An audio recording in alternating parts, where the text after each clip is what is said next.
Shalom aleihim, bisem Yesua Hamasiah, salam sejahtera di dalam nama Tuhan Yesus Kristus. Assalamualaikum warabani Isa Al-Masih. Kita Indonesia, kita Pancasila, toleransi harus, keberagaman wajib disyukuri, bersahabat dengan beda iman itu bisa. Tapi saya akan menjawab pertanyaan dari saudara-saudaraku umat Islam. Boleh ya Pak, saya jawab ya. Ya, yang tidak boleh itu jelek-jelekin nggak boleh, tapi jawab memakai Alkitab boleh. Soalnya pertanyaan ini paling sulit yang pernah saya terima dari umat Islam. Begini pertanyaannya. Allah kami roh tapi perlu kiblat. Nah, ini kan pertanyaan paling sulit. Sama saja sayur hambar ya suruh nambahin garam tapi malah ditambahin terasi gitu. Ya toh.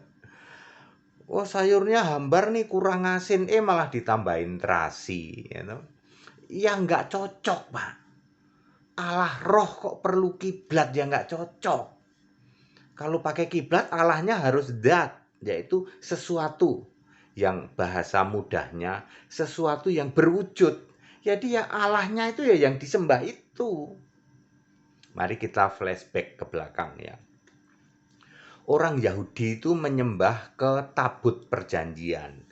Allah menyuruh ya toh, menyuruh Musa membuat tabut perjanjian itu semacam kotak begitu, tempat buat naruh mana, kemudian tongkat Harun dan 10 perintah Allah itu ditaruh di situ.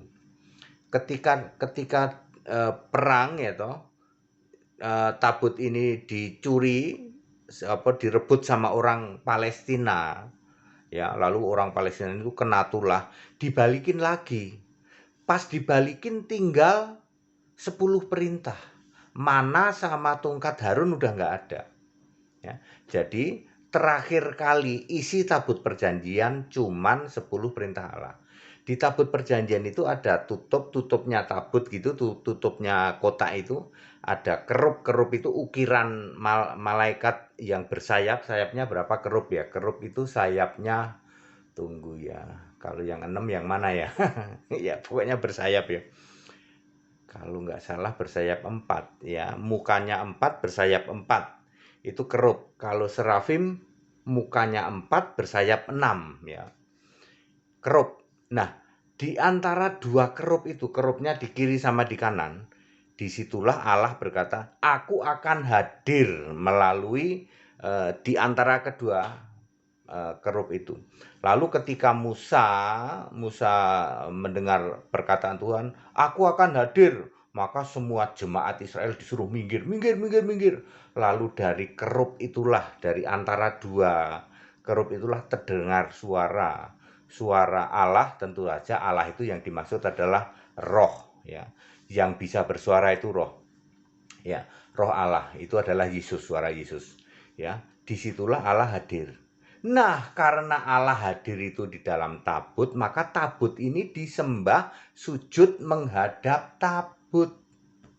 Jadi orang Israel kiblatnya tabut itu. Ketika bait Allah diruntuhkan, bait Allah yang pertama, tabutnya aja udah hilang. Ya. Jadi hari ini bait Allah kedua rubuhkan, tinggal sisa tembok ratapan kan. Makanya orang Israel kiblatnya sekarang ke Yerusalem, ke tembok ratapan itu. Mestinya ke tabut perjanjian. Israel nggak tahu tabut perjanjian itu ada di mana sekarang. Semua pendeta Indonesia, 200.000 pendeta Indonesia, tambah Romo Indonesia ya, pendeta sama Romo, kamu tanya ke, Pak, tabut perjanjian ada di mana? Nggak ada yang tahu. Tetapi mahasiswa sekolah tinggi Alkitab tahu tabut perjanjian ada di mana. Lalu ngarang cerita di luar sana. Tabut kami temukan di bawah reruntuhan timbunan sampah oleh Ryan White gitu. Dari Ethiopia, wah segala macam cerita. Kalau mau tahu tabut perjanjian ada di mana, tanya sama pendeta HTD. Ya, nggak usah muter-muter, di bawah 1 menit langsung kejawab. Wah, ada di sana tuh. Gitu ya. Ya. Ya, Bapak Ibu Saudara ya. Jadi apa tadi? Tabut ya, tabut itu kiblat. Kiblatnya orang Israel itu ke Yerusalem. Orang Nasrani, Nasrani sama kiblatnya ke Yerusalem, kota Kudus katanya. Mana ada kota di bumi kok Kudus? Enggak ada ya loh. Kalau kota maksiat ada ya. Tidak pernah ada di bumi kok kota suci, itu enggak ada, Pak. Tunggu, Pak, tunggu, Pak. Jadi di Arab itu juga tidak ada kota suci. Namanya di bumi itu tidak ada kota suci. Yang ada kota suci itu nanti di surga disebut kota Yerusalem baru, itu kota suci. Kalau di bumi kota maksiat, Pak, nggak ada kota suci. Jadi orang Nasrani ya, Protestan dan karismatik, kiblatnya Yerusalem kota suci. Mereka suka doa. Kita doakan menghadap Yerusalem. Tuh apa, angkat tangan doakan Yerusalem. Kalau Katolik beda lagi. Katolik kiblatnya patung ya. Itu kiblat jarak dekat ya. Kiblat jarak dekat itu ya Yahudi ke itu kan, Yahudi kan di situ doang, deket-deket situ ya toh. Tapi kalau Yahudi yang jauh, Yahudi Surabaya misalnya, Yahudi palsu itu kiblatnya ke Yerusalem. Kalau Katrom kiblatnya patung, jarak dekat. Kenapa mereka pakai kiblat? Karena mereka memahami Allah itu zat atau pribadi. Di dalam Nasrani menyebutnya pribadi, Pak. Pribadi, hakikat, manifestasi, terus apa lagi ya? Ya, gitulah ya. Itu maksudnya Allah yang zat ya. Yang ini ada pribadi satu, pribadi dua, kan Allahnya mereka Tritunggal Maha Sesat toh, Pak. Ini pribadi satu, pribadi dua, pribadi tiga. Ya, makanya mereka perlu kiblat. Yahudi perlu kiblat karena Allahnya pribadi yang tinggal di dalam tabut itu. Katolik perlu kiblat karena dia punya patung Yesus, patung Maria juga. Ortodok perlu kiblat, dia punya gambar-gambar itu, gambar-gambar di tembok-tembok itu, ya. Makanya gambar Maria dan Yesus yang di dalam Ka'bah, kalau wujudnya gambar itu pasti ortodok Syria, itu Nasrani ortodok Syria yang dilindungi oleh suaminya Khadijah. Gambar ini jangan dihapus. Nah, berarti suaminya Khadijah ortodok Syria ya. Khadijah sendiri orang Kristen. Ya silakan dipikir sendiri. Terus orang karismatik juga sama, berdoa kiblatnya ke Yerusalem. Ya oke. Nah, sekarang aku mau nanya ya, Anda yang orang Muslim, Allahmu zat apa roh? Roh, Pak, tapi perlu kiblatnya. Aku bingung mau jawabnya, Pak. Kalau Allahmu roh itu tidak perlu kiblat. Contoh, Kristen, Pak. Kristen itu Allahnya Yesus Kristus roh. Kristus adalah roh. Roh Kristus. Roma 9 ayat 8. Ya. Tuhan Yesus, Tuhan adalah roh. 2 Korintus 3 ayat 17. Yesus Allah, Allah itu adalah roh. Yohanes 4 ayat 24. Persis sama dengan kitabnya saudaraku umat muslim. Di situ ditulis Isa Ruhullah Kalamullah. Isa Ruhullah wa kalimatuhu. Ada toh ditulis di kitabmu? Jadi yang roh itu siapa? Isa. Sekarang aku tanya, lah Anda menyembah Allah yang mana? Allah roh, Pak. Kalau Allah roh siapa? Mestinya Isa dong. Pak. Iya ya, Pak ya. Nah, kalau yang itu yang sekarang sering Anda sembah itu adalah zat. Makanya kalian perlu kiblat gitu ya, saudara-saudara umat muslim. Ini penjelasan begini nih, Anda harus ngerti. Tidak mungkin kalau Allahmu itu roh, kamu perlu kiblat. Padahal di dalam kitab sampean ya, saudara-saudara umat muslim, itu di situ tertulis dulu. Allah yang roh itu siapa? Isa Ruhullah Kalamullah. Udah jelas Isa. Ya. Itu nggak perlu kiblat. Orang muslim itu harusnya nggak perlu kiblat kok. Ya. Kalau Anda ikutin kitab sampean, yaitu Allah itu siapa? Isa Ruhullah wa kalimatuhu. Isa Ruhullah Kalamullah. Nah, sama dengan kami, Pak. Jadi sama dengan Nasrani Arab, Pak. Kristen Arab. Kristen Arab itu juga menyembah Isa Al-Masih, makanya disebut agama Is-Alem, bukan Islam. Is-Alem, Isa Al-Masih. Itu agama Kristen Arab, Pak.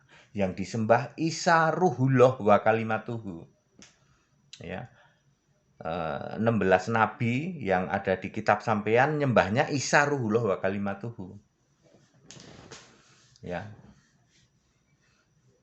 Itu Allah yang roh, Pak, betul. Bukan zat, ya. Jadi silakan kalau Anda mau menyembah Allah zat, ya berarti pakai kiblat, sama dengan Katrom, Katolik Roma, sama dengan Ortodok, ya, sama dengan Nasrani yang lain, sama dengan Yahudi. Cuman Kristen tok satu-satunya keyakinan di jagat raya ini yang tidak pakai kiblat. Silahkan diteliti. Pak, agama Shinto, Pak, di Jepang itu kiblatnya matahari. Kalau sembahyang lihat matahari. Ada yang kiblat jarak dekat, ada kiblat jarak jauh. Kebanyakan kiblat jarak dekat di depannya. Entah bentuknya patung, ada patung orang duduk. Ya, apalagi di sana di negara Cina. Paling banyak itu ada Sumbokong, ada ini, wah semua patung semua itu. Ya, Kuan Im, semua itu patung semua itu. Itu kiblat jarak dekat, ya. Kalau Katolik Roma, patung Yesus jarak dekat itu disembah-sembah. Oh, ada juga yang jarak jauh. Jarak jauh itu misalnya Yahudi palsu, jemaah iblis yang ada di Manado misalnya, ya. Dia kalau doa ngadep Yerusalem, meleset nggak, Pak? Dijamin meleset. Gitu. Kamu mau kiblat Yerusalem selisih 0,00 sekian derajat, udah sampai Turki itu. Bohong, yang mau kiblat itu meleset, pasti meleset. Gitu. Ya, dari Indonesia, dari Manado mau kiblatnya ke Yerusalem, ke tembok ratapan, dijamin meleset kamu. Maksudnya mau kiblat ke Yerusalem, nggak taunya meleset sampai Ankara Turki atau London Inggris. Lalu kalian dengan sangat yakin, aku udah menghadap kiblat katanya. Makanya Allah itu harus roh. Satu-satunya Allah yang roh di jagat raya ini cuman Yesus Kristus. Kalau Bapa itu yat. Kalau ada orang Nasrani, orang Katolik menyembah Bapa, orang Ortodok menyembah malah demit nama Bapa gitu kan. Kan demi nama Bapa nggak ada. Jadi kalau dia nunjuk, ya artinya demit, bukan demi. Demit nama Bapakku. Ya. Ya. Itu Nasrani semua itu, ya. Itu Allah itu pribadi, hakikat, apalagi ya, substansi, ya begitu-begitulah. Ya. Padahal ayat Alkitab Allah itu roh, Tuhan itu roh. Ya. Clear, Pak? Jadi kalau Anda mengklaim Allah kami roh tapi kami pakai kiblat, ayo nggak cocok, Pak. Kurang asin bukan ditambahin garam tapi ditambahin terasi itu. Nggak pasangannya, Pak. Nggak klop. Kalau Allahmu itu yat harus pakai kiblat. Kalau Allahmu roh ya nggak perlu kiblat. Nih contohnya Kristen. Kristen itu penyembah Yesus Kristus, Allah yang benar, satu-satunya Allah yang roh, Isa, Ruhullah, Kalamullah. Ada di kitab sampean loh, Pak. Lah kok ada di kitab sampean, kok sampean malah pilih sik zat toh, Pak. Mesti ini kan ya pilih ya sik roh gitu loh. HTD ini kalau jelasinnya sederhana tapi mudah ditangkap, ya begitu, Pak, ya. Tapi kita bingkainya Indonesia, Pak, ya. Indonesia Pancasila, ya. Tidak boleh kita menghujat, mencaci maki. Monggo terserah, ya. Sampean sami, terserah sampean yang mau ini. Saya hanya ngasih penjelasan, tidak mungkin nek Allahmu itu roh, kok kalian sampean pakai kiblat, itu nggak mungkin, ya. Dan satu-satunya yang tidak pakai kiblat cuman Kristen. Katolik pakai kiblat, Nasrani lain, Katrom, Ortodok, Protestan, Karismatik, Pentakosta, itu semua penyembah Bapa, tak lain dan tak bukan Allah yang pribadi. Ya, pasti pakai kiblat. Yes, betul. Kiblatnya mana? Yerusalem katanya kota kudus. Mana ada di bumi kok kota kudus? Yang ada kota maksiat. Kota kudus itu hanya ada di surga. Ya.